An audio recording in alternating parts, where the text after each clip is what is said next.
Hello, everybody, and of course, welcome back to another episode of X Talking Ish with your boy X.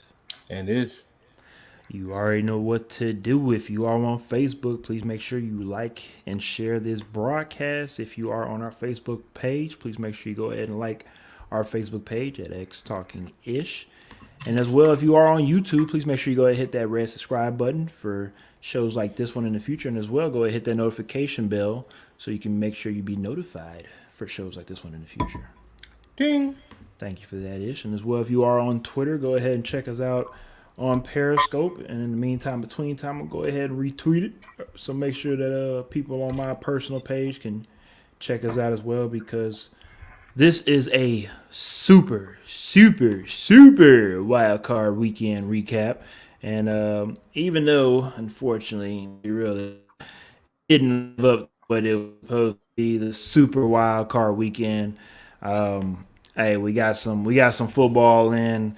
That's all that matters. We had, let's just be real, probably 2 out of the 5 games were really the only games really to talk about. The other 3 are blowouts, but we're gonna go into them, and then of course we will preview a little bit of the divisional games coming up this weekend. But we will not give our picks, of course, until this Friday, when we will have our pregame show instead of having it on Saturday. We of course have personal things that we have to deal with, so we have to, of course, have the show on Friday. So we hope that y'all join us Friday night for that show. In the meantime, between times, get to the comment section. Fractual Wellness says, "What's good, boys?" And of What course, up? how about them Cowboys? You already know. We will Man, get you into already that know. very soon. But before we do get into, of course, the slide her around the world out there in Big D, we have to catch up on the Saturday games that a lot of people probably forgot about. And a lot of people that probably want to forget about that game are the referee crew that was a part of that Raiders Bengals games, especially Jerome Berger and the makeshift crew that they had there. It was the ish. That's one of those games where, let's be real, the Bengals are a better team. The Bengals most likely were going to win with or without the help of the referees. But to have the Raiders lose that game by a touchdown, and for them to have legitimate beef for not just that play but also other plays that happened in that game as well on both sides of the ball too. That's the thing. It's not just the Raiders. The Bengals got hosed a couple plays too. Um, it's just not. It wasn't a good look for it to be the first game of that wild card weekend to have such sloppiness, not from the players but from the officials. And of course, everybody saw the report after that game. They will not be reffing anymore in the playoffs, which they do not. Even though that is a veteran crew member, Jerome Berger's been around for decades now, to where he's usually on point. Just that Saturday, I don't know if it was the Kansas City weather or everybody just wasn't or not used to Cincinnati being good, so it shocked the referee. I don't know what happened, but the referees had a brain fart, and it just wasn't. It just wasn't a good look for the league. Ish. What are your thoughts on it?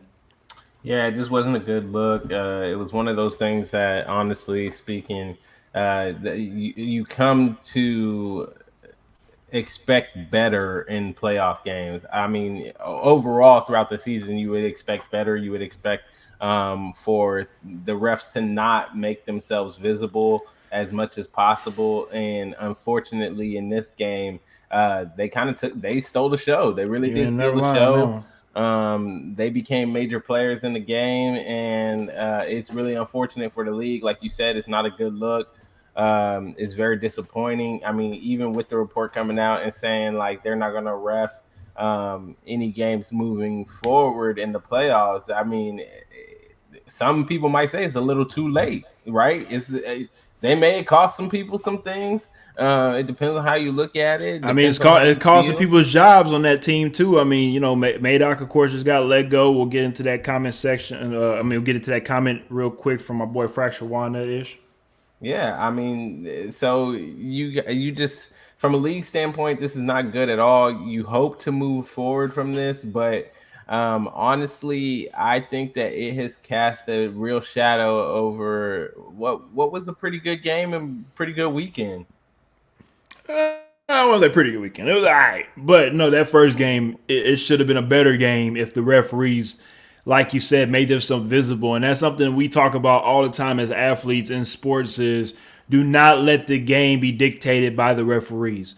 And also as well too, as a referee, you do not want to be a part of, you do not want to be a storyline of the game. You want the game to be what it is, and y'all, of course, are in the backfold of everything that's going on. Unfortunately, it really what it really reminds me of Ish is when a offensive lineman gets a holding call or unnecessary roughness type of call to where it negates something that a big touchdown run, right? To where usually that offensive player never gets any type of flags, but that one time, that's when the spotlight's on you, and it seems like you've committed 100 penalties, right? And that's just what I felt like with that situation is where Jerome Berger's not a bad guy. The crew members are not bad people. They had a brain fart, but the brain fart might have cost not just the Raiders the game, not just Mike Madoff his job, not just be Derek Carr with his position at playing quarterback for the Raiders, but it also cost a lot of people some money in Vegas and all around in the United States when it comes to betting as well too. It cost some Raider fans some tears because I know they were crying as well all around the world. They were upset just like Cowboys fans. Again, we'll get to them very soon, but for the Raiders, it just seems like, and I'm wrong. I'm wrong on this because I have faith on the Raiders, but I don't want to say that they are cursed. But dang, it sure do seem like they get the short end of the stick a lot of times. Ish. I mean, I wouldn't say they're cursed. I would just say they're bad. Raider fans will tell me the opposite. All right. Fracture One on the comment section also said Joey B was out there balling, comeback player of the year. I already said that, but I heard a lot of Dak Prescott's a couple weeks ago. It just all depends on how you look at it. It also says Raiders need to start all over. Already got rid of GM. Now it's time to replace all the coaches in Carr. You have me until Carr. Well, I mean, you're right, Ish, but also, where does Carr rank amongst quarterbacks in the NFL? It doesn't matter. Because what I'm saying is, what if you are able to move along Carr in a trade, or just again letting him go and getting somebody else in? Maybe it can help you, change the narrative of what's going on in Vegas. I think Derek Carr is good. I think he's, of course, better than his brother. My thing with Derek Carr is, will we have to wait another 5 more years like we see with Matthew Stafford for him to finally get his first playoff win, right? Are we going to have to wait until he's in year 16, year 17, like he Rich Gannon or something, to finally win one Super Bowl? So I'm not saying he's a bad guy or a bad quarterback. I just don't know how much longer the Raiders want to stay with him. Now, I think he has the nod from the owner, because I honestly felt like with John Gruden, I think they like each other, and that's his guy. But in reality, if John Gruden was to get Aaron Rodgers or Patrick Mahomes or anybody else in there, he would, all right, I'm shipping you off. You up out of here. So if there was an upgrade, I think the Raiders were going to go ahead and pursue that. But like you said, Ish, if you get everybody else up out of there and you put in a new general manager, new head coach, if the head coach likes Carr, wants to be with Carr, then I'm assuming they're going to stay together. But what happens in a year or two, and they say, I want somebody that's more mobile. I want to go into the draft somebody more mobile, younger, this, that, and the third. Carr, leash will probably be a little bit shorter than what it is now. The only reason why I say you have me until Carr is just this isn't a really good year for moving on from quarterbacks, unless you're a team that feels like you're going to be able to win over a guy like Russell Wilson or Aaron Rodgers if he does decide to move on. Deshaun Watson, if you could get that trade through, and depending on what the legal situation looks like there. So other than those moves, I mean, in the draft, there isn't a guy there that I think anybody would say, like, yeah, that's a day one starter. There aren't very many guys in free agency that are big time guys. I mean, like you'll have like Jameis Winston, you'll have a Theodore Bridgewater. but those two guys aren't necessarily home runs, right? Like they may be good bridge pieces, they may be good, solid, like you can plug them in and they'll start a little bit, but they're not the kind of guys that you would say are going to lead you to a Super Bowl. They're just good complementary pieces. That's the only reason why I say you lost me at the Carr spot, because I just don't know that you have an upgrade available unless the next coach that comes in is really, really in love with Marcus Mariota, who you already have there and behind Derek Carr. Then maybe I could see potentially trying to get value out of trading Derek Carr, getting more picks or something like that, and rolling with Mariota until a quarterback you draft in one of the middle or late rounds or maybe second round or so, until they're ready to go, or Mariota drops the ball. But other than that, I think they're going to have to stay with Carr at least for another year. I think it's similar to a situation in Minnesota with Kirk Cousins. There's a lot of these teams where I think that they may want to move on from the quarterbacks they had, but it looks like they might actually have to roll with these guys at least one more year and see what the draft class looks like after that. And I respect everything you said on that one. Let me get to the comments from Fractured Walnut. He says, the NFL is a what have you done for me lately league. And Carr is a good QB, but it's time for a change of the team, fresh start for both sides. I mean, I couldn't see, but I would like a trade amongst for Derek Carr to for Jameis. I think that would be a nice little, or Kirk Cousins for Derek Carr. Like I said, both pieces could have fresh starts from those franchises. That just seems like dead even, right? That's what I'm saying. Like anybody really wins that trade. That's what I'm saying. It's like maybe both pieces can get equal value for each, and then both of them can see who can make do for the fresh start that they have. Kirk Cousins was able to do what he do going from Washington to Minnesota. Now, maybe he might get another stamp. I'm sorry, if he was able to go to the Raiders, maybe he might elevate some more or be the same, and whatever it is. But we just, no matter what sport, football, basketball, baseball, sometimes a fresh start for a player is good. Sometimes it revitalizes them to play even better or play in spite of the team that let them go, right? Because sometimes you do get comfortable with the same franchise for all the time, and you're like, I'm the starting quarterback. I already know. I ain't worried about no training camp. I got this, because we know Mariota's not going to compete for Derek Carr's spot, because word on the street, Marcus Mariota might be on the move to Pittsburgh to maybe play for the Steelers. We have to, of course, keep on some eyes out on that, but I think Marcus Mariota will be on the move. I don't think he'll stay with the Raiders, so we'll see what happens with that. But overall, with this game, I just feel like, again, I think it's unfortunate what happened amongst the referees and the play calling that overshadowed how well Joey Burrow and the Cincinnati Bengals actually played. We'll talk about them a little bit more later on in the show when we bring up the divisional matchup against Tennessee Titans. But overall, the Bengals are who we thought they were, and the Raiders are who we thought they were. So, yep. All right, let's go ahead and move on to the Patriots and Bills Part 3. This matchup here I thought was pretty funny, because I think a lot of people assumed the Patriots were going to do what they did in Part 1 because they assumed the weather. It was in Buffalo again. Maybe Belichick can pull off the Belichick magic once again and shock the world. Ish. When Josh Allen, boy, the first 3 drives, Josh Allen was not playing. They went up 21-0 real quick, and it was not a game after the first quarter, because the Bills were looking like the Patriots. What I mean by that is they looked like a team that saw a lesser team than them, put their foot on their throats, and stepped on it. Not once, not twice, but until you couldn't breathe anymore. And that's what they did, putting up a 40 burger against the Patriots in a playoff game, too, at that.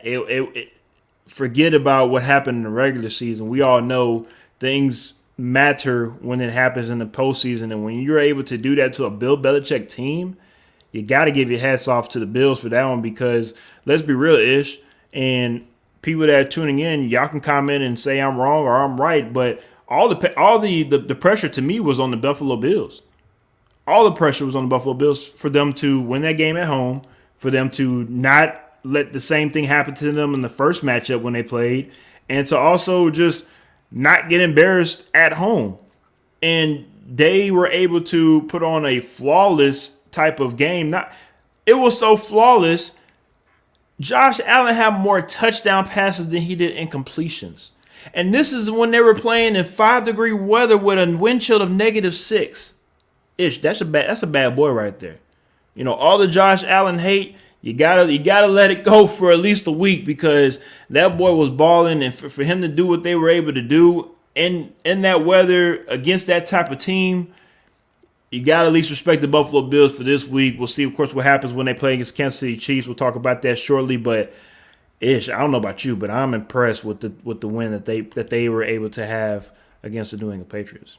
I mean, for me, it's about time.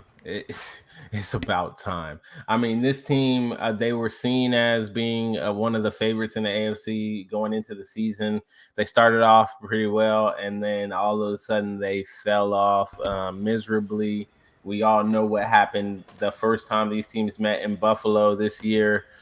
So it was about time that they played up to the standards that we had come to expect from them before the season even started. The offense was rolling. I mean, they couldn't be stopped clearly.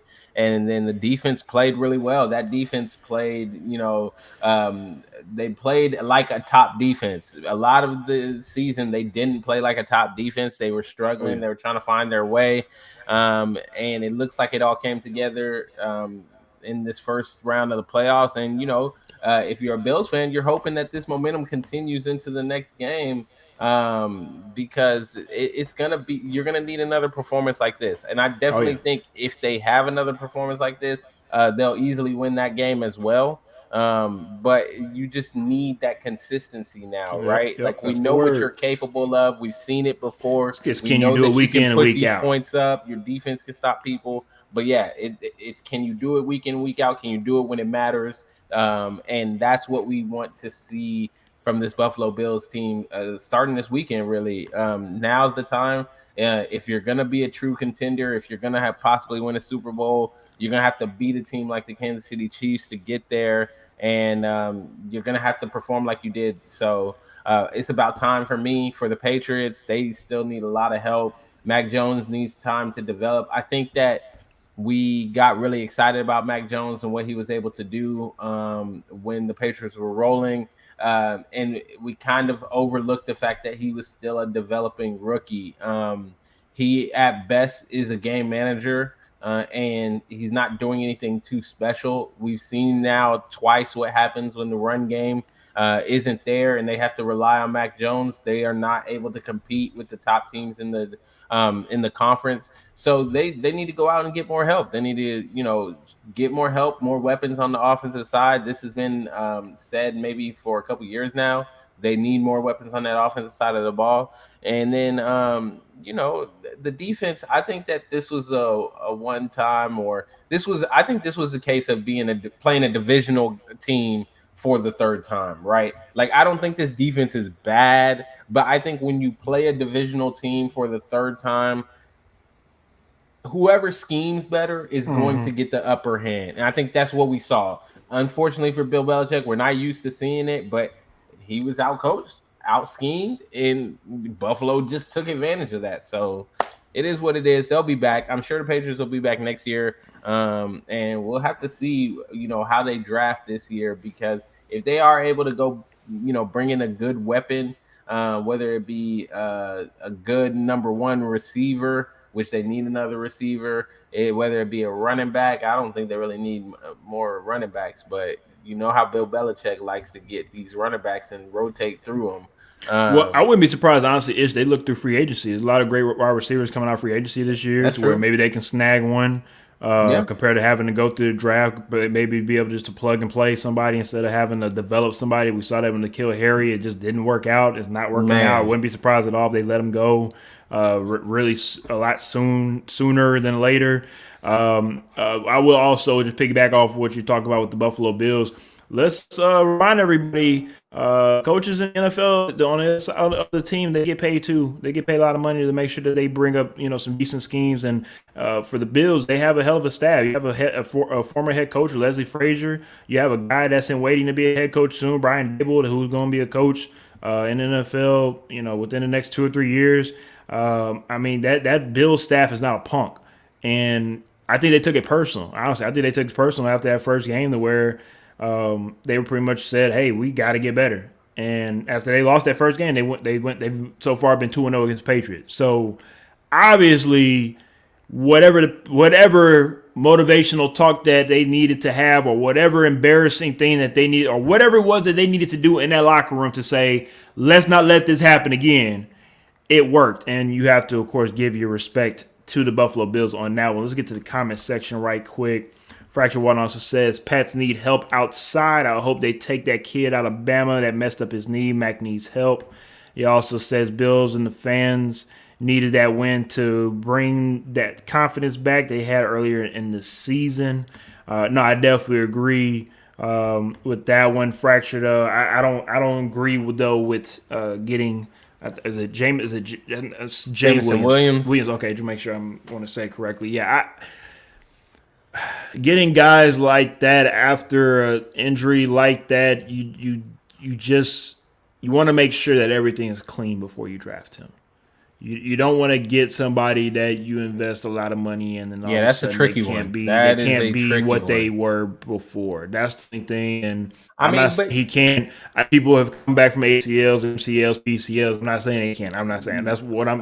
We just seen last night with Cam Akers come back from Achilles tear 6 months, and I was literally we talked about this like, bro, you don't need to do this. Like, wait till next season. Come back healthy. We saw what happened with Klay Thompson. He tried to rush his stuff a little quicker. He popped his Achilles. So I wanted him to relax. I want to say relax. I wanted him to be cautious. Yep. To make sure that you have a longer career instead of worrying about playing for the now. But it seems like he's a different breed.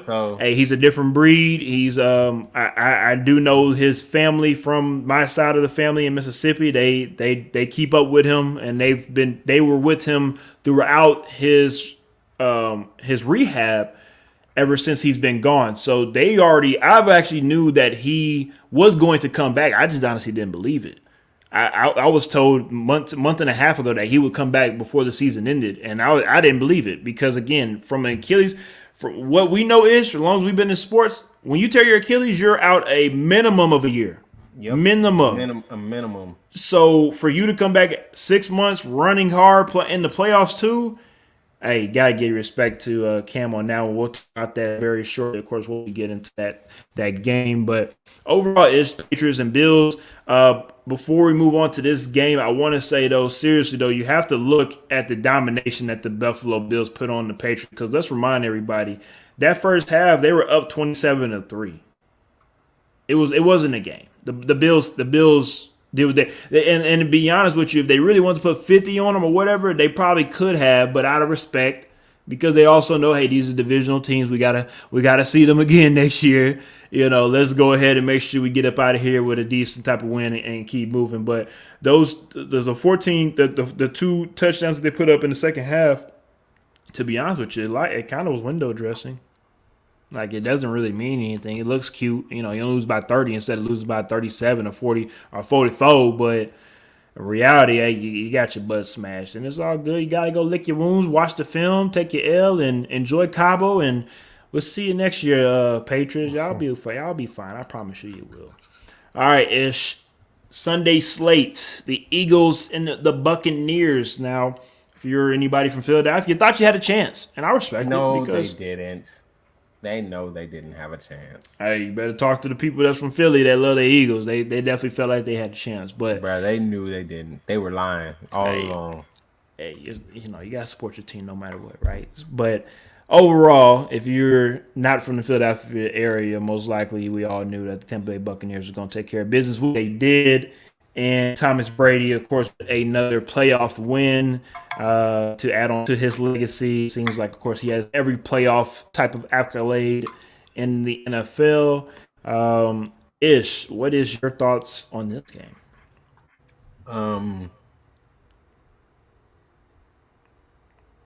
The Buccaneers won. Like they should. Wow, that was great insight there, Ish. Appreciate you. I mean, there's not much to say on this game. The Buccaneers did what they were supposed to do. There's some things to say. Honestly, I'll say Eagles, one of them. Honestly, the Eagles didn't score until late in the game. It was embarrassing if you're an Eagles fan. I mean, I guess not, because you're playing the defending champions and your team squeaked in, at the last minute. So, like I said, I don't think anybody really thought they had a chance. I'd rather watch Kirk Cousins and damn Justin Jefferson greedy out there and whatnot than watch that crap. Yeah, I mean, I'm just waiting to see how the Bucs do this week. Now that they're supposed to get some people back, maybe they got some momentum rolling. They're feeling a little bit healthier. Are we going to see the run all the way back to the Super Bowl? I don't think so, but we'll have to wait and see. Of course, as always, we will have to wait and see. Like you said, Ish, with those late points that they put up, they didn't put 15 up on the board to the fourth quarter, so it was 31-0 for a minute. Like that game, just like the Bills game, was pretty well in hand. The Eagles tried to make it a game, but it was just too late. It was too little, too late on that one. I will say this though. And again, we'll get into this very shortly. Jalen Hurts outplayed Dak Prescott. I'm not even gonna dignify. You can dignify what you want. First of all, Jalen Hurts played a better defense, and came out with better, or not better, but as on par with Dak, or a little bit better, depends on how you want to look at it. But overall, like you said, Ish, the Philadelphia Eagles shouldn't have been there. They shouldn't even had a playoff spot. They shouldn't even be contending with the Tampa Bay Buccaneers, right? But Jalen Hurts put up a decent little stat line. Again, with a head coach that probably shouldn't even be a head coach. He put the same type of stat line a $40 million quarterback that's supposed to make it to the Super Bowl this year put up. I don't know if Dak Prescott is the guy that anyone is comparing the quarterbacks to, but okay.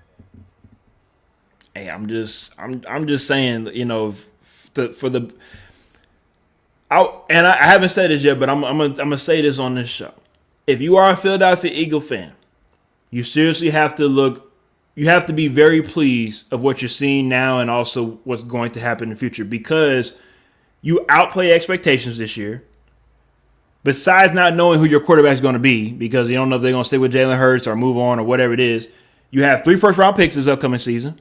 If you actually do it correctly, that can actually, benefit your team day one. That could be great. And also not just first round picks later on, that 3rd, 4th round picks. If you can make great picks, maybe this can be the beginning of getting the Eagles back to where they should be in that division.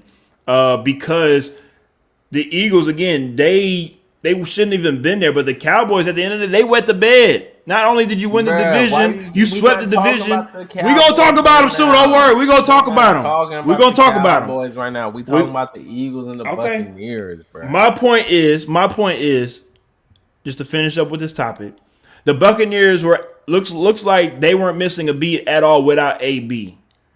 But we're going to see, especially this upcoming weekend, can they continue that without AB? Because besides AB being a big factor for everybody else to be open, it looks like for Tom Brady, I mean, he's just so damn locked in this season. It doesn't matter who's out there. I mean, me and you can come out of retirement and go play, and we'll go win the Super Bowl. That's just how good Brady looks right now. And people can say, oh, well, Brady's a beneficiary of the receivers, a beneficiary of throwing the ball 100 times a game, whatever it is. At the end of the day, he's still 44 years old doing this and leading the league in every passing category there is. I mean, this man is doing things he's not supposed to be doing at this age. That's why you have to tip your hat off to Mr. Thomas Sir Brady. get to the comment section right quick. Your boy Lee says Bucks handle business and will be getting back to multiple starting pieces. That's the perfect first round game for them. Fracture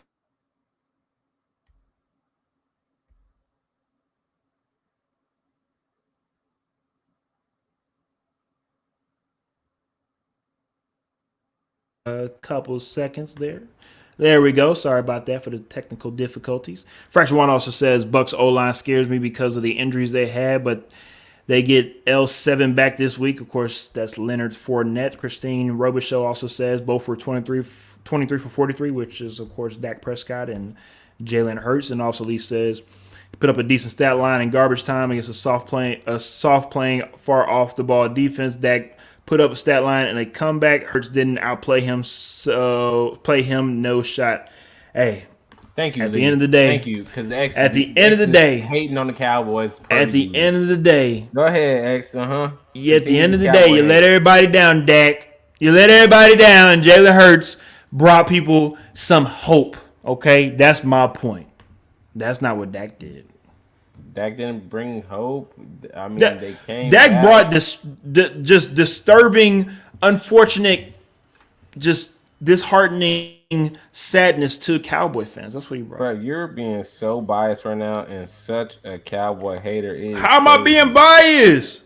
We all saw what happened. This man brought them back to what came down to the last play of the game, and you trying to make it seem like this man allowed his team to get blown out or something. No, I didn't say that at all. I just felt like he allowed his team to be put in a situation that you shouldn't be in, Dak, because last time I checked, we both play football. We all know in training camp, even before training camp, 7:07 in the wintertime, everybody practice 2-minute drill. Everybody know damn well you get the ball to referee. Everybody know damn well what we're supposed to do. And for that, we saw it this year on Hard Knocks, okay? Dak ain't the only person that's on that show. Of course, we saw Little Dig stole that show. For the most part, what I remember seeing Dak, besides him, of course, being on the sideline due to his sore shoulder. That's all I remember.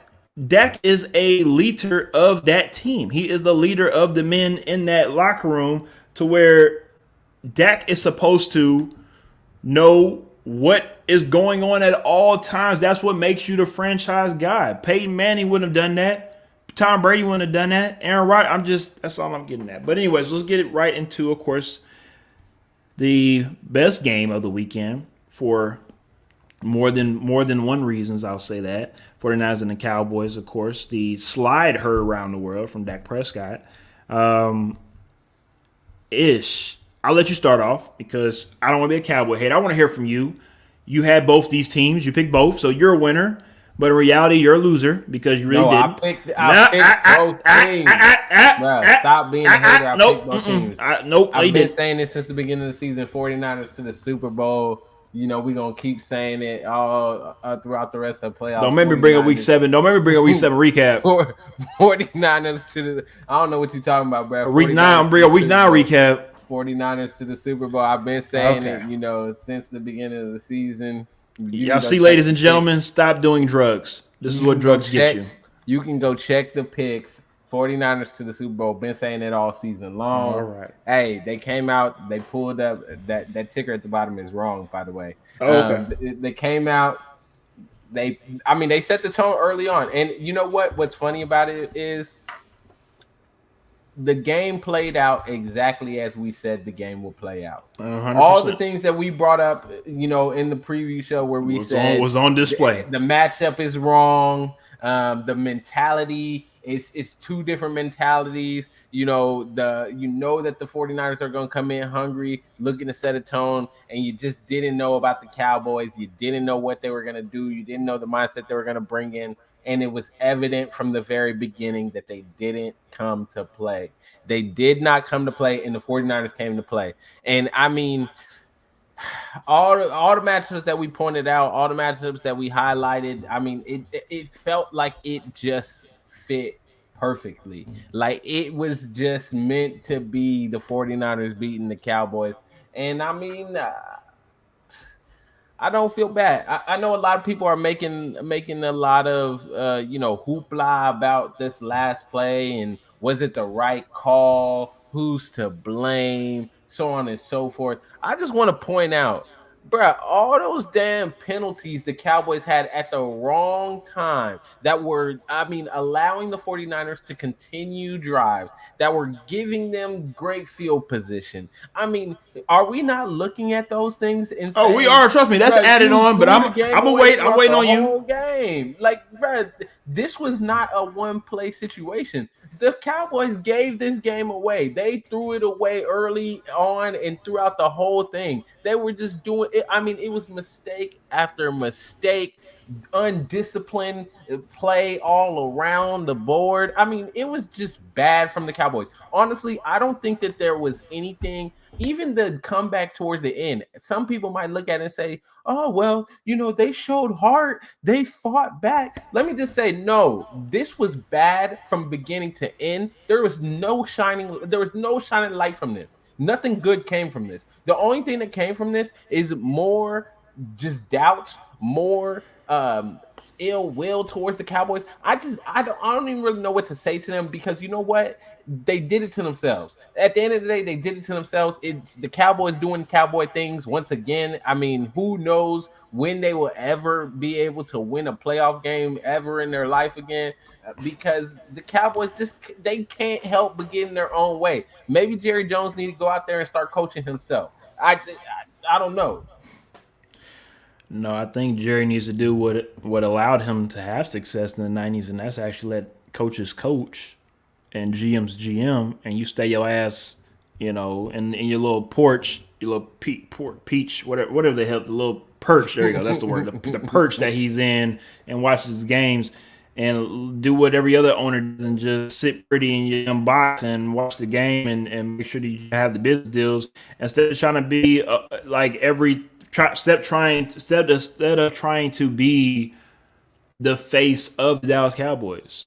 I'm not saying that you can't. I'm just saying we've seen. I mean, it's now 2 decades worth of evidence that maybe, I'm sorry, 2.5 decades worth of evidence that is showing us, like, Jerry, maybe you need to sit your ass down somewhere.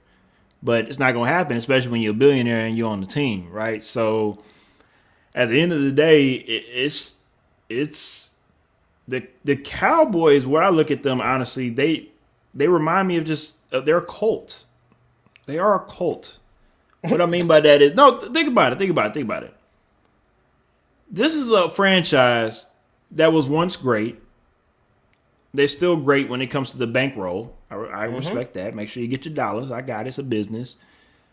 But year in and year out, for y'all to have these high expectations every year, go into the season, play well, and then talk about, yeah, we're going to the Super Bowl, or yeah, we're going to do this, do that, and then just find some way to let it all go to the wayside. And then you have, of course, the reaction from Cowboy fans. I'm not even talking about the crying. I ain't talking about burning the jerseys. I ain't talking about breaking the TVs. Crying before the game even ended. That was honestly the funniest thing to me. It was 2 minutes left to go in the game. They knew it was over with. That was crazy. It was 2 minutes left to go. Like, we seen this story before. We know what's going to happen. We about to do. I'm like, damn, the game's not even over with yet. Hold on. Anyways, I just feel like if you're a Cowboys fan after this, I understand, but you got to reevaluate your life, because this was a team. Think about this, Ish. This was a team in NFL history, first time ever, 4,000-yard passer, 1,000-yard rusher, 1,000-yard receiver, 10-sack person, and 10-interception person on your team. First time in NFL history. You have all the talent. Your president, general manager, every other title. Jerry Jones knows that this team is talented, and you know as well too that the coaches might be the ones that's holding this up. You go into this game, you lose, and then after the game's over, you're still saying, well, it was an unfortunate performance, but we're still going to stick with the coach. Hey, that's going to be interesting going into the next season, because here's the thing. Everybody looks bad now because we already knew what Mike McCartney was going into this playoff game, right? Kellen Moore's stock has been dropping probably since week 11, 12. Mm-hmm. And the only person who's looking really good is Dan Quinn. And if y'all play around Dallas Cowboys, y'all might lose him. And y'all not going to have what y'all had this year going to next year. So I don't know what's going to happen with, like, what do you do to get better? Because, like, this is the best I've seen the Cowboys on both sides of the ball since maybe the 90s. And you lose the first round of playoffs. So I don't ish. I was baffled, honestly. I felt like this was a game that they should have won. I picked because I felt like they were counting things, but to see what happened, I was just very disappointed, honestly, in just the whole just the whole makeup of what I saw with the Cowboys. It was ugly. And also, we're going to get right into, of course, the comments Dak made, and also, of course, the trash that was being thrown from the Cowboys. We'll get on them real quick, but let's get to the comment section from Lee. He said he put up a decent stat line in garbage time. Oh, my bad. You're right. My bad. He said, obviously, we've seen Jimmy G isn't that guy, but I feel like there is no confidence in Trey Lance after this year. Is Jimmy out of there if they lose to the Packers? What's y'all take on the whole ordeal? Ish, you want to take that first? I think if they get a good offer, maybe. I think it'll depend on the offer whether or not Jimmy G is gone. But I think you didn't see enough from Trey Lance to move on from Jimmy G. And honestly, I've been saying it. I said it before they drafted Trey Lance. I said it after they drafted Trey Lance. I don't see why people are in a rush to get rid of Jimmy G. I mean, I just don't understand it. Like he's not great. Sure, he's not bad. Not great, right? But bad. He's not bad. He really isn't. He's a good quarterback. He's good enough to get you to a Super Bowl. Win and get to a Super Bowl. Maybe get to a Super Bowl. Like, why are we acting as if this guy? Like, this is the because everybody wants a Patrick Mahomes. Everybody wants a Tom Brady. Everybody wants an Aaron Rodgers. That's if you don't have one of those guys, you don't have a chance. But that's not true at all. Not at all. And I mean, teams are ruining themselves by getting rid of some of these guys that really all you need to do is make sure that the pieces around them play well. And we've seen it before. We saw Trent Dilfer win a Super Bowl. I mean, come on. Right, we've seen Rex Grossman get to one. It can be done if you have the pieces around and you got the makeup on your team to help these guys make it there. Can I say something too? I want to cut you off. I apologize on this one, but I got to remind everybody. Let's remind everybody. Jimmy G was supposed to be the heir apparent to Tom Brady with the Patriots. Imagine if Jimmy G was still with the Patriots and they don't draft Mac Jones. You know, I've thought about that recently too, to where, you know, the headbutting that was going on between Belichick, Brady, and Kraft in 2017 timeframe, that has altered everybody right now, from the Patriots and also Tom Brady with the Bucks and also San Francisco. You know, everybody's timeline has been altered due to the Jimmy G transaction. I mean, maybe you can also go with even with the Colts and Jesus, I can't remember his name right now. Black quarterback. You know what I'm talking about. Jacoby Brissett. Jacoby Brissett, thank you. Yeah, even with Jacoby Brissett, when the Colts took a chance on him, you know, that kind of changed their vision on where they wanted to go quarterback wise as well too. So the fallout amongst that Patriot quarterback room, I just think is very interesting because, like you're saying with the 49ers don't need a high profile quarterback because everybody else around them are that good too. We just need you to not mess up the game. And Lee can say, yes, he almost messed up the game on Sunday, throwing that interception. You can say that, and I understand, but overall, it didn't lose them the game, right? And even with that interception, they still didn't score. So I understand where people come from, but overall, I think he played a decent game. I think he made sound throws. He missed a couple of throws, but overall, it's the first game. Joey Burrow missed throws. I mean, only person that didn't miss throws is still scoring touchdowns right now is Josh Allen. He just scored another one. You know, other than that, I think it's just first game playoff jitters. I think Jimmy will be better, and it's going to be very interesting. Let's just also respond to that, to Lee talking about as well for the Packers game. Do you think, you know, he'll be okay going into this Packers game? If he does lose, does it matter how he loses, or if he just loses in general, you think they're done? No, I definitely hope he's okay for that Packers game. I think he gives them the best chance at winning. I don't think Trey Lance is ready yet to play. I mean, let's remember this guy. This is a guy that's coming from. I know Carson Wentz came from the same level, but he's not coming from I the tried to tell highest level of ya. college I tried to football. tell ya, but Not to nobody mention will he listen to took a me. year off. I mean, there were a lot of red flags about the Trey Lance situation to let people know, like, hey, this may be a guy that needs to sit a year behind Jimmy G and learn, maybe 2 years behind Jimmy G and learn before you just thrust him in there. But of course, everybody wants to put their Everybody rookie wants to see quarterbacks rookie in as soon quarterbacks. as they Yes, get them. sir. So he And got to damage play them some, up. and yeah, and we saw. And now, who knows what his confidence is like if he has to play against the Packers in Lambeau. I don't think that they have a shot if he has to play. So we'll have to wait and see. But I think Jimmy G is going to be back. I just think he's going to be back. It goes back to the same point I was making earlier, and that we've talked about over and over again. This season, I mean, I just don't know if you're trying to move on from some of these guys. If you don't think Trey Lance is ready, unless you get a really good offer for Jimmy G, I don't see why you're gonna move on from him. I would keep him as security, even if I decide maybe I want to start Trey Lance at the beginning of the season. Shoot, I'd keep Jimmy G there, and if he slip up or he get Trade hurt, purposes. exactly, you could hold I him. got you. He'll hold more value for you in the Mm-hmm. middle of the season when a team needs a quarterback. They may be willing to give up a lot more than this offseason when they know that, hey, you're maybe motivated to move him if you're shopping him because you've got a rookie guy that you maybe want to take the reins. So I would wait and just let him stay around, no matter how bad they lose in Lambeau, if they lose in Lambeau.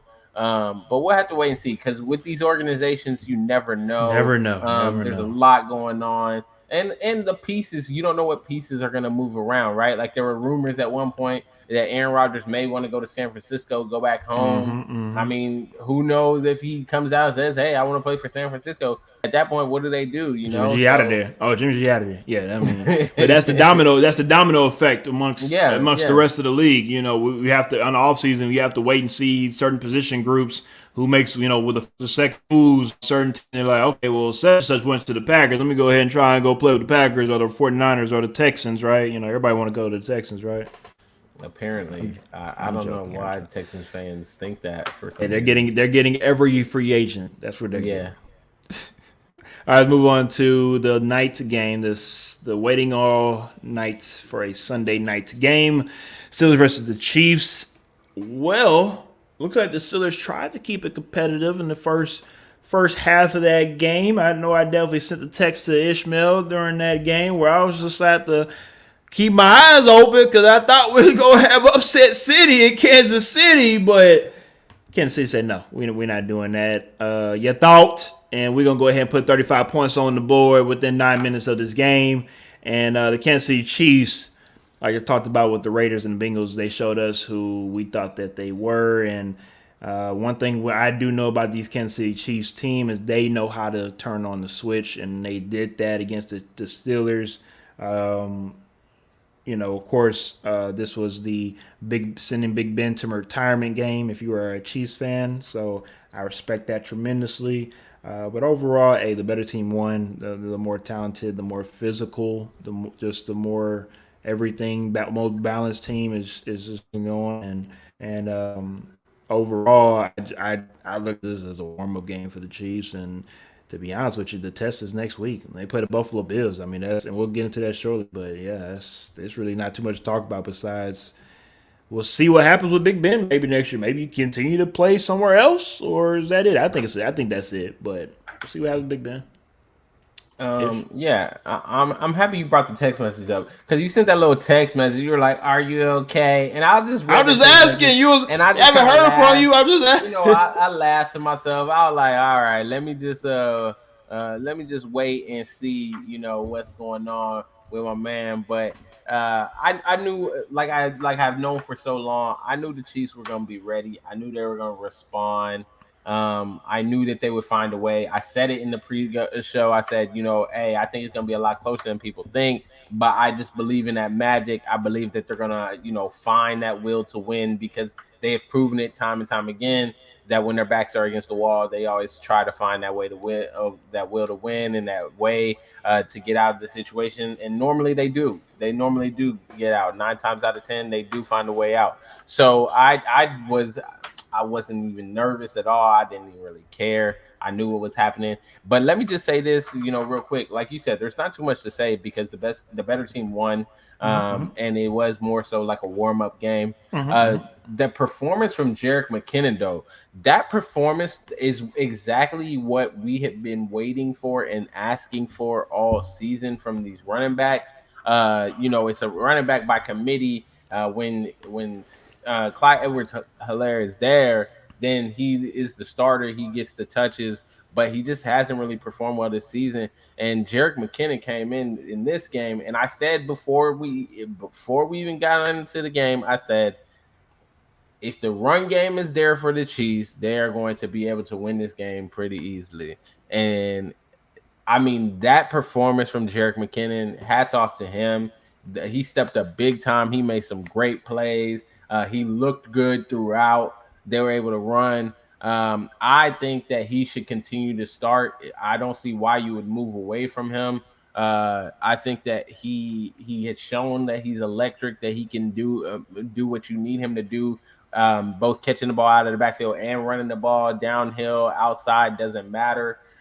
So we'll have to wait and see what they do there. But I think, again, going into this weekend against the Bills is going to be very important that you're able to run the ball again because it takes some of that pressure off of Patrick Mahomes, Travis Kelce, and Tyreek Hill. You need to take that pressure off of them. This Bills defense is a really good defense. We've seen that already now. So that's going to be a big part. But that was the best. To me, that was the biggest statement in this game. Seeing the Chiefs actually be able to run the ball, Jerick McKinnon having a good performance, that was really big for them because if they are able to continue that momentum, I think that they should walk into the Super Bowl. If they can run the ball like that, they should walk to the Super Bowl. Walk into it. All righty then. Well, I appreciate the segue from Lee. Lee asks, quick question for Ish. Can we say Clyde is done after this year? Even before McKinnon, I thought he was done, but now, sheesh. Now, he also says, feed the hot hand. I will say this, though.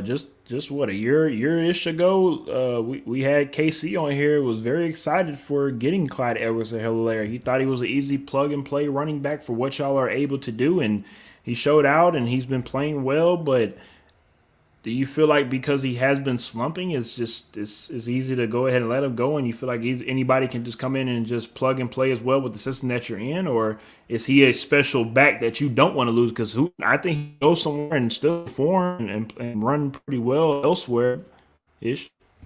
I think he should be gone. He doesn't need to be on the Chiefs anymore.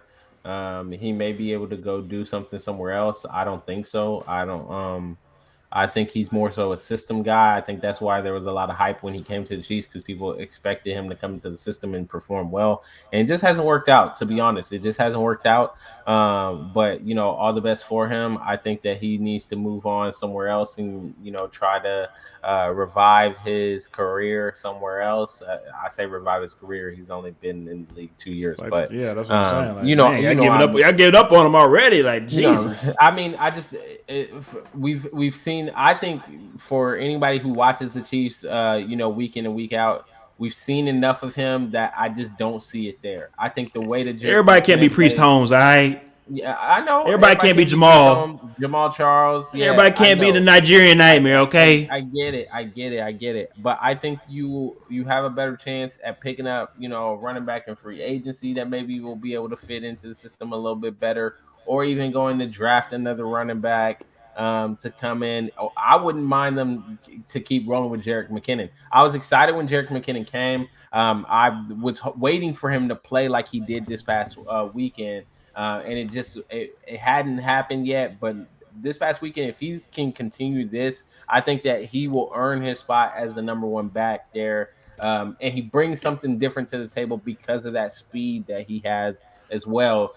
to go to complement like Tyreek Hill, for example. I think that And as you said, the Chiefs will walk into the Super Bowl. Yeah, they should if walk. he continues They should walk. to do. Yeah, if he continues to do that, they'll walk in.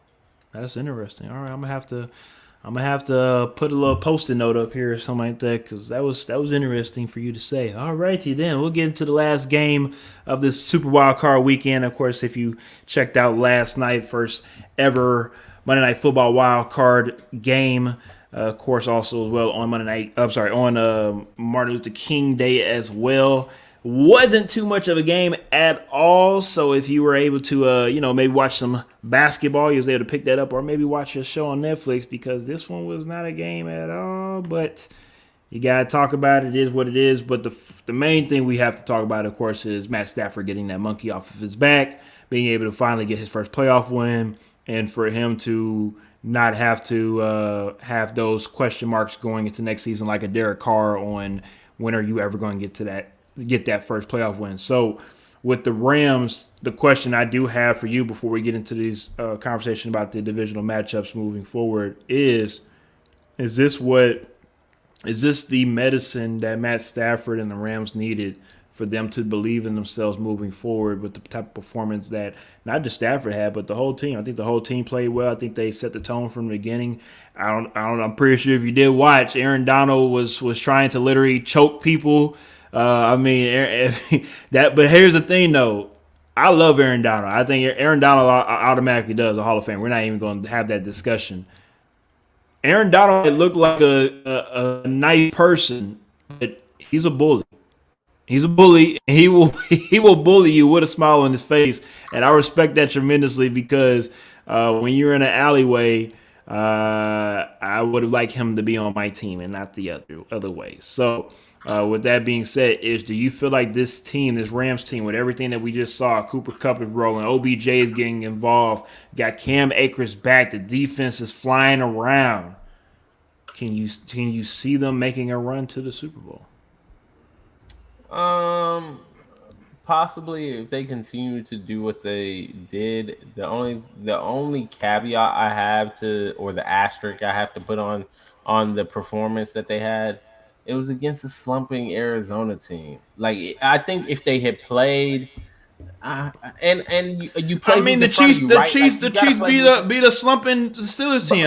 You gotta beat who you in front of you, right? I'm excited about the Chiefs team. Like, I got you. But what I'm saying is, remember, the narrative going to this game was Stafford a guy that would put up a lot of numbers with a bad team, or is he actually a game-changing type of player that can come in and take you to the Super Bowl or even just NFC Championship type of game? Because in the middle of the season, a lot of people were looking at Stafford like, oh, here he goes again. Here goes Stafford. So for him to play well, he only threw the ball. The best thing I think about this game, honestly, is that he only threw the ball 17 times. I think that's the best thing about this game, because he didn't have to worry about the game being on his arm. That's the problem, right? Like, that's the problem of trying to say, like, oh, are they going to be able to make it to the Super Bowl? Is Matt Stafford got the monkey off his back? Is he going to be the guy that's going to lead them? Like, let's just be honest. Let's call a spade, bro. They jumped up on this team early, and I mean, they ran the ball well. Cam Akers ran well. Sony Michel ran well. And you didn't really need Matt Stafford to do anything special, like we were talking about with Jimmy G. Like, honestly, this was one of the performances where it was like he didn't have to play out of this world. He only had to make a couple of really good throws, which he did. In the times where he needed to, he stepped up. He made the throws that he needed to make. But that's what we come to expect from somebody at this level, right? Like, it wasn't a world beater performance. It was one of those performances where it was a guy that came in, he did what he was supposed to do. Okay, wonderful. I want to see now. The thing is, when they get in a tough game and they have to throw the ball more, when it's a more competitive game, you're not up and just running the ball and basically just kind of, passing the time, running the clock down. I want to see when the game is on the line and it's a closer game. When every drive matter type of game. Every drive matters. No, I respect are you going to be able to do that? Like, that's what I'm waiting to see. That's the only reason why I'm kind of not excited. To be honest, we're going to find out. We're going to find out very soon on next Sunday when they play against the Buccaneers. And we're going to get into that game shortly. But we're going to find out very soon. We're going to That's where I find want out to very see that soon. because I mean, but other than that, I like the performance that the Rams had because here's the thing: is they easily could have lost that game, and everybody be laughing at them right now and saying, "Oh, look at y'all! Y'all had all everyone got all this talent and found a way to that's lose, true. like the That's true. Cowboys." They had Like all the the pressure on Cowboys them. and Yep, he ha ha yeah. So what I'm saying is it's easy to say, oh well, you took care of business. Well, the Cowboys didn't take care of business. that's true. I mean, I'm That's just true. that's all I'm saying. It's the They had to playoffs. be It's a who new was in front of season. them. You're right. This They had to be who was in this is front a of them, new and they season, did that. and everything that you did prior to it don't matter no more. Yep. So, and then also again with this being a divisional game, both parties know each other. So the Cardinals, offensively, defensively wise, scheme wise, they could have made sure they put in a plan to do what they need to do to at least slow down the offense and also make some turnovers on defense. But it just didn't happen. Also, the Cardinals not having Hopkins, of course, is a big deal. That's the main reason why I just couldn't pick them. But we Can I you just say can't. something real Yeah, quick? I know you want to say something about Cliff. Come on. Because you saw my tweet, I tagged you in. Yeah, Cliff is lucky. Cliff is lucky that Kyler like him, and I think that's maybe the only thing that's gonna save him. And You ain't DeAndre lying though. Hopkins being hurt. You I ain't think lying DeAndre though. Hopkins being hurt and Kyler Murray liking him and him being like them thinking that he's like a whisperer to help Kyler Murray. I think that may give him one more season. But to be honest, he probably should be gone. He should be gone after the collapse that they had on the back half of this season.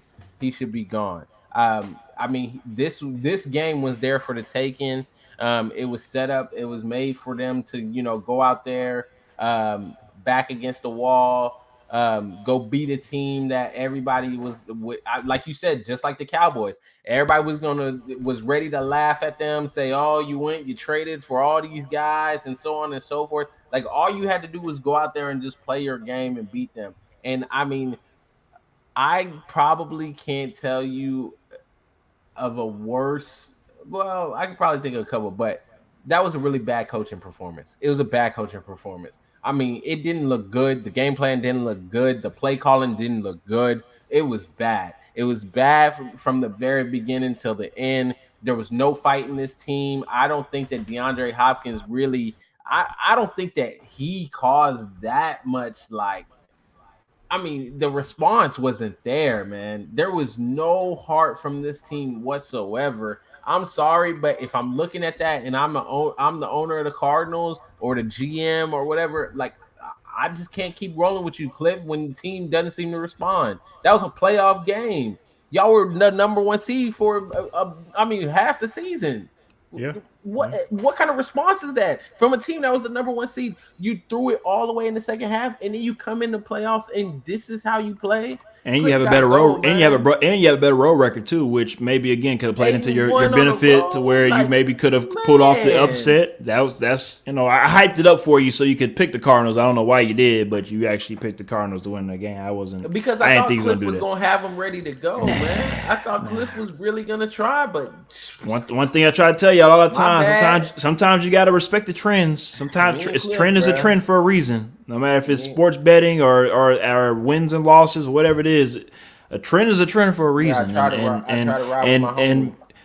your boy Cliff been trending this way for at least 7 seasons now, 3 in the NFL, and has. 4 in college. So just saying, it's not like it happened one time. All right, let's go ahead and get into these divisional matchups coming up this weekend. We have 2 on Saturday, 2 on Sunday, and of course we have Tennessee Titans coming off their bye week as the number 1 seed in the AFC, playing against the number 4 seed in the Cincinnati Bengals. You laughing? I'm being dead serious. I'm letting people know what happened. Why did Tennessee Titans didn't play this week?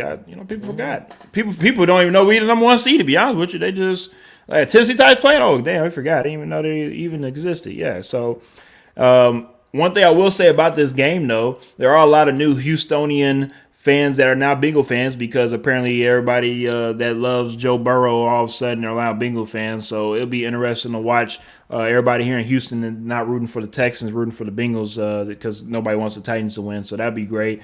But seriously, on a serious note, what I really want to watch out for, besides the offensive line and the defensive line matchup between both teams, keep a lookout between Jamar Chase and his LSU teammate Christian Fulton on the other side for Tennessee Titans. He's been holding Jamar Chase not just since college days, but also since high school. They've been high school teammates and college teammates. And I'm not saying he's going to shut him down. I'm not saying he's going to put on ice. I'm just saying to have somebody that actually knows some of his tricks. And I don't think Fulton will be on Chase all game at all. I don't think that at all. But it's nice to have somebody in the secondary that can be able to make sure that he has peepers on you and know what you like and don't like. So with the Bengals, it'll be very interesting to see how they play in their second playoff game. It'll be interesting to see how well. I'm sorry, if winning their first playoff game allows them to gain that momentum and to continue to be that young cats that we talk about, young Bengal cat that don't care about what happened in the past and don't care about how young they are. They hear the crash the party. It'll be interesting to see what happens on Saturday. Ish. I'm the matchup. I like that you pointed out Fulton and Chase because the matchup for me is that Titan secondary versus these young receivers and Joe Burrow. How is this secondary able to perform? I mean, statistically, forget about our All-Pro safety Kevin Byard. Don't forget about that. Yeah, I mean, yeah, we got an All-Pro safety, but as a unit, statistically, they weren't the best throughout the season.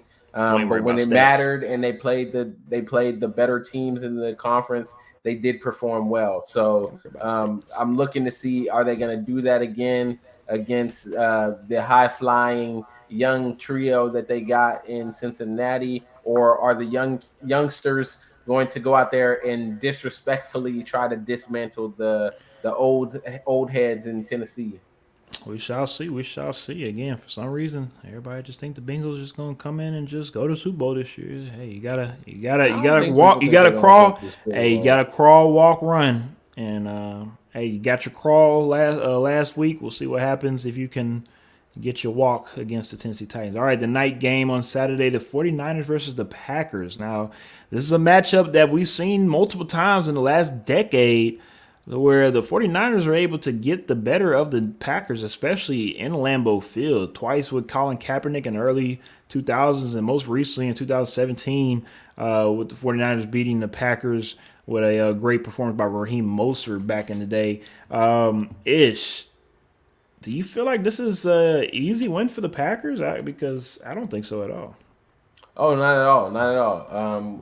I said it before the playoffs even started. Once we knew that 49ers were going to get in there, I said, hey, that's the team that people don't want to match up with. You don't want to play them.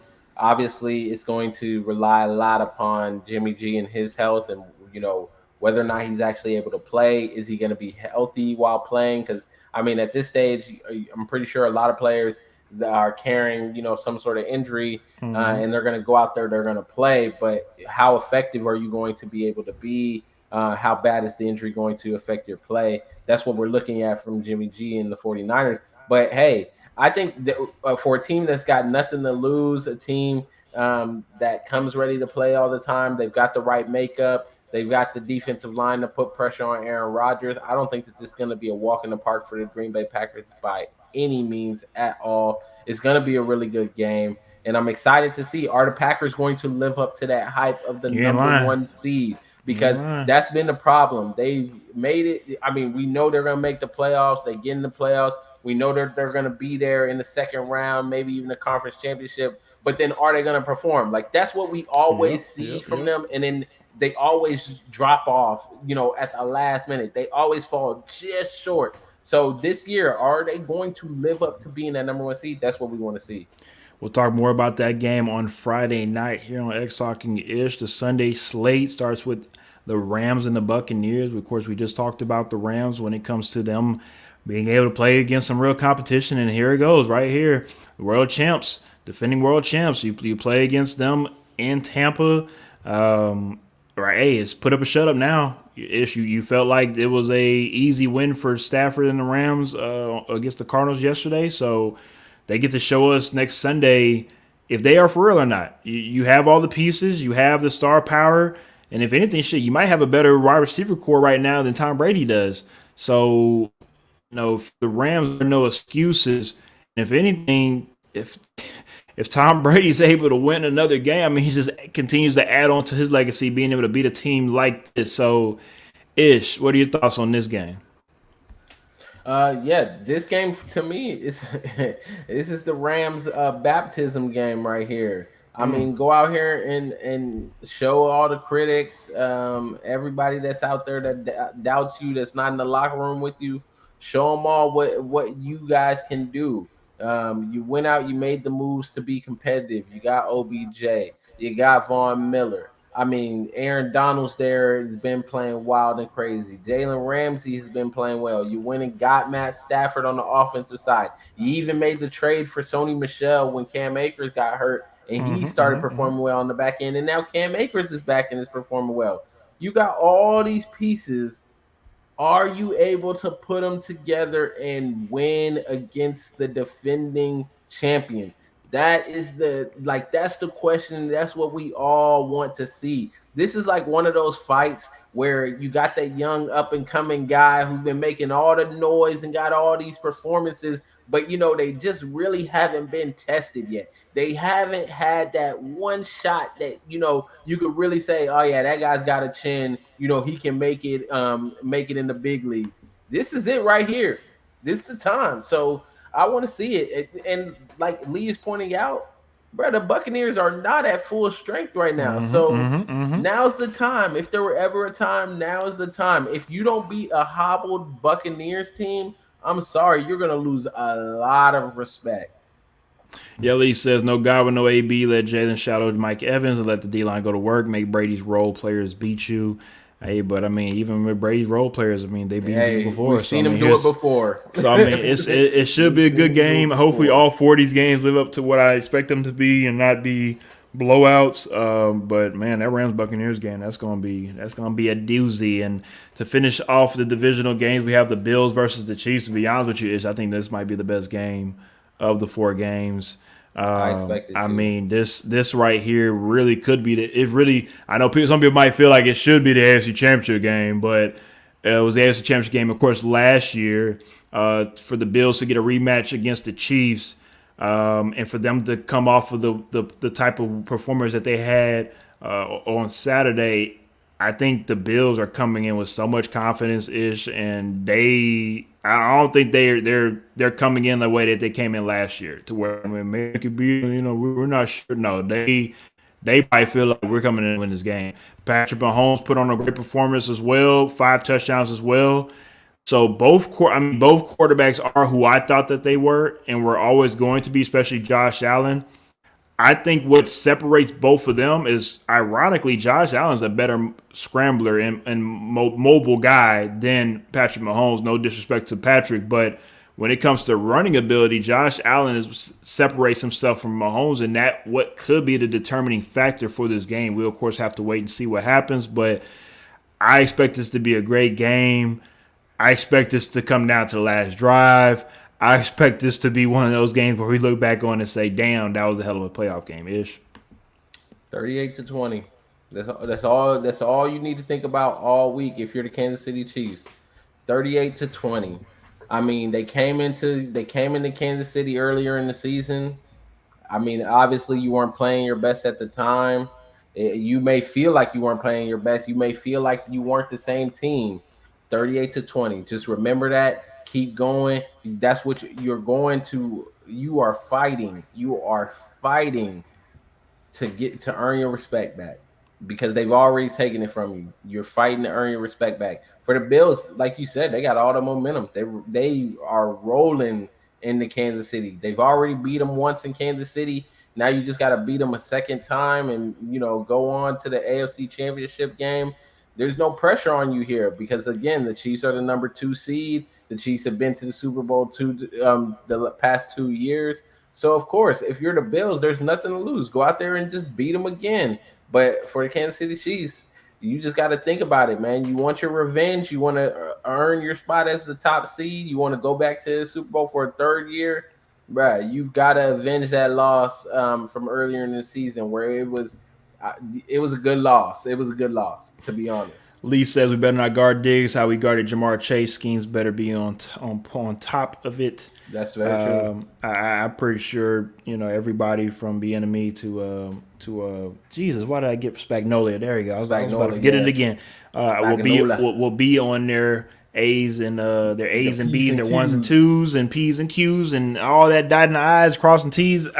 I mean, because again, like I talk about playoffs, hey, this is when the best of the best show up, and it's the reason why these guys get paid the money that they get paid, because they are the best at what they do. So, as always, we appreciate y'all for tuning in to X Talking Ish, and please make sure y'all join us Friday night. We don't have time just yet, but we'll let y'all know sooner than later what time we will join for Friday night pregame show. We'll tape the pregame show. I'll re-air it again Saturday morning. So of course, anybody that wants to check it out, you're more than welcome to do that Saturday morning. But I hope we have some better games this weekend. And this is the real football ish. This is the football we've been waiting on for the last 20 weeks now. So anything else you got for us just before we get up out of here tonight? 49ers to the Super Bowl. Oh, Lord. Here we go. All right. Y'all enjoy the rest of y'all's night. And like it said, Cowboys